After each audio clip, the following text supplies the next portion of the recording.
नमस्कार। मैं Gargi Agarwal Kanhaiya pickup centre तिलियागंज Prayagraj से बिलोंग करती हूँ। अचीवर्स टीम की तरफ से आप सबका हमारे इस चैनल में स्वागत है।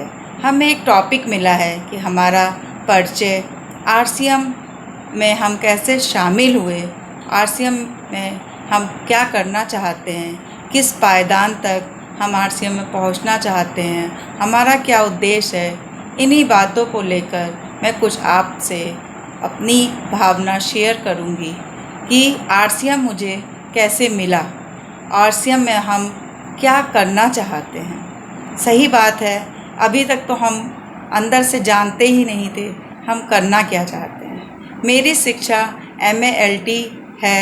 मैं शुरू से ही पढ़ने और पढ़ाने के कार्य में मुझे बहुत अच्छा लगता था। मैंने शुरुआत में जब अपनी शिक्षा पूरी की, शादी के बाद मेरी शिक्षा BA MA LT रही, जो बड़ी ही संघर्षपूर्ण थी, लेकिन परिवार का ऐसा सहयोग था कि कोई भी दुविधा, कोई भी उसमें अड़चन नहीं आई और हम आगे बढ़ते ही गए। हमारे ससुर डॉक्टर KL अग्रवाल जो यूनिवर्सिटी में प्रोफेसर थे, उनका एक सपना था कि जैसे मैं एक पायदान पे आया वैसे तुम भी, तुम्हारे अंदर का जो जज्बा है, तुम भी इस पायदान को हासिल करो। लेकिन मैं उनकी तरह तो नहीं कुछ कर पाई, लेकिन आरसीएम सिस्टम मिला, जिस सिस्टम ने मेरे अंदर एक लगन जगा दी। जैसे पापा कहते थे कि हमारे पास IAS PCS बनाने की फैक्ट्री है, हम IAS PCS बनाने के लिए लोगों को तैयार करते हैं।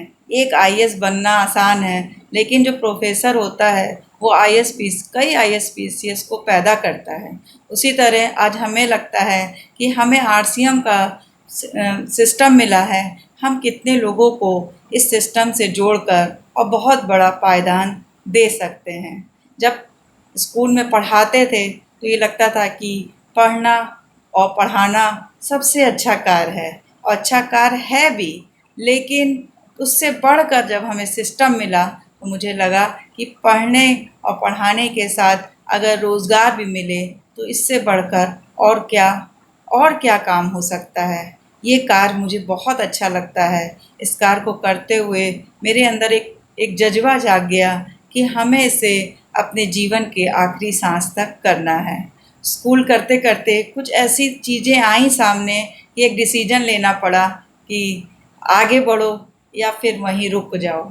इसी बीच सिस्टम में हम ज्वाइन थे, सर लोगों का सानिध्य था। सर ने कहा अभी तक आपने छोटे बच्चों को पढ़ाया, अब आपको बड़ों को पढ़ाना है, जिससे कि वो रोज़गार की दिशा में आगे बढ़ सकें। और उन्होंने हमें आरसीएम का पिकअप सेंटर अपना पिकअप सेंटर खोलने की प्रेरणा दी।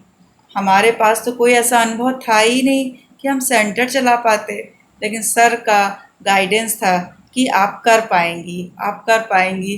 तो मुझे भी एक उम्मीद जागी कि शायद मैं कर पाऊँ, और मैंने उनकी बात मानकर इस सेंटर की स्थापना की।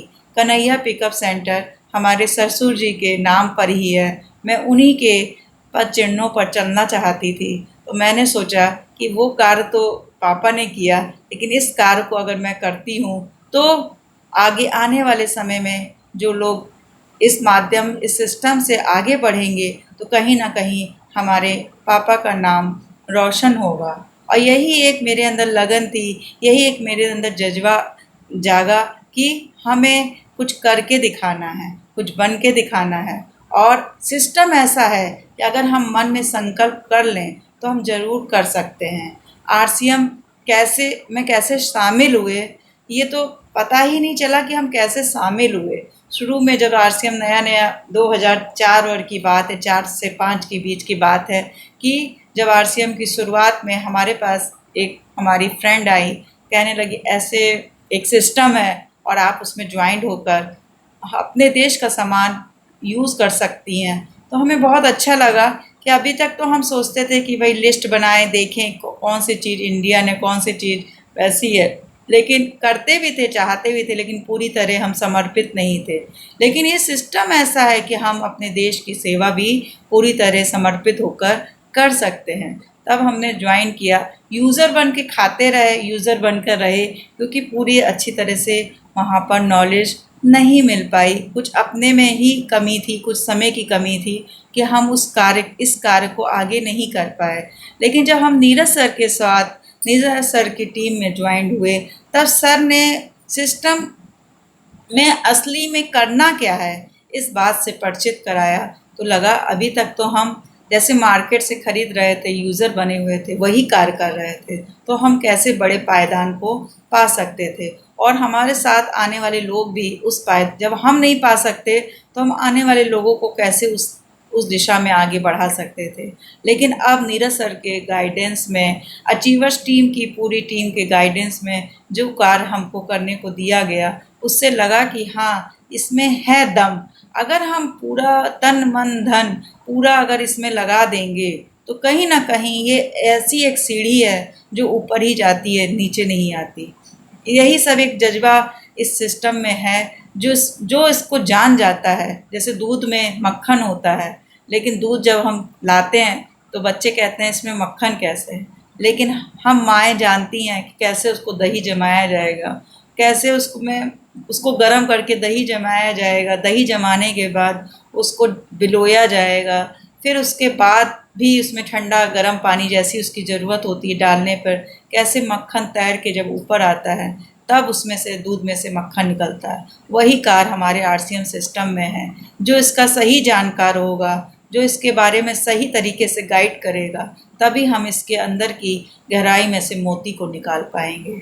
हमें बहुत ही अच्छा लगता है इस सिस्टम की हम कैसे बढ़ाई करें। अभी तक हर जगह जाते थे, यहाँ तक कि टीचिंग प्रोफेशन में भी बहुत खींचतान थी, कोई आगे कैसे बढ़ गया, कोई कैसे, माने हम लोग के अंदर ऐसा नहीं था, लेकिन दिखने में आता था कि लोगों के अंदर सही दिशा में किसी को मोटिवेशन नहीं दिया जाता था। लेकिन इस सिस्टम में हर आदमी आपको मोटिवेट करता है, हर आदमी आपको आगे बढ़ाने की बात करता है, तो ये भी एक सकारात्मक माहौल मिलता है। ये भी हमें बहुत, माने अंदर से एक लगता है कि हम सही दिशा हमें मिल गई, खींचातानी नहीं है, हम ईमानदारी से यहाँ कार्य कर सकते हैं। तो है सच्चाई और ईमानदारी से हम यहाँ जो भी हमें कहते हैं, बताते हैं प्रोडक्ट के बारे में या किसी भी चीज़ के बारे में, सच्चाई से बताते हैं, सच्चाई हमारे अंदर रहती है, तभी हम उस बारे में बात करते हैं। तो हमें बहुत अच्छा लगता है कि यहाँ हर बात पे एक कमांड है, एक एक यहाँ पे हर चीज़ की एक सच्चाई है। हमारे छावनी टीसी सर जी के लिए हम बहुत बहुत विनम्र, हमारे उनके लिए आदर है कि वो किस स्तर पे सोचते हैं, कितना अच्छा सोचते हैं। हम सब के लिए नारी सशक्तिकरण पे भी उनके यहाँ कि आगे जितना हर घर से जब लेडीज़ आगे आएंगी तो वो घर स्वर्ग हो जाएगा। और यहाँ तो लेडीज़ की ही बात नहीं है, हम अपने सिस्टम में देख रहे हैं कैसे हम जब घर में हमारे सिस्टम आता है तो छोटे से ही बच्चे के अंदर एक बिजनेस की भावना जाग जाती है और सही तरीके से बिजनेस जागता है। जैसे आज के समय में डिस्प्ले बॉल कंपनी ने, पहले भी था अपनी दुकान अपने लिए अपनों के लिए, अब उसका ऑफिशियल नेम दिया गया है डिस्प्ले बॉल। तो उसमें हमारे को करना क्या है कि हम एक सेल्फ पे अपना 2 से 3 महीने का सामान जब ला के रखते थे, तो और अपनी भी ज़रूरत की चीज़ लेना है तो एक गुल्लक है उसमें जब पैसे डालते थे तो कहीं ना कहीं हमारे बच्चे के अंदर अच्छे संस्कार जा रहे थे। वो भी उस गुल्लक में पैसा डालता था, एक बिस्किट भी लेगा पैकेट तो उसमें उसको डालने का संस्कार आ रहा था। तो कहीं ना कहीं हम उसको एक बहुत अच्छी भावना से भर रहे थे। और आज हम नौकरी के लिए परेशान हैं, लेकिन जो जो हमारे आरसीएम सिस्टम में आ गए उन बच्चों को नौकरी के लिए भटकना नहीं पड़ेगा, क्योंकि वो बचपन से वो संस्कार उस भावना से पल बढ़ रहे हैं कि वो कहीं ना कहीं बहुत बड़े नेटवर्कर बनेंगे।